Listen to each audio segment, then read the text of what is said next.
உயிர்க்கும் இதோ அறத்தோடு வாழும் குலத்தோனிதோ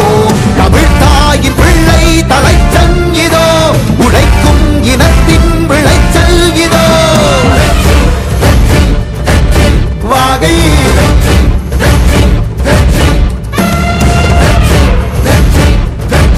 வாகை தமிழ் வணக்கம் அனைவருக்கும்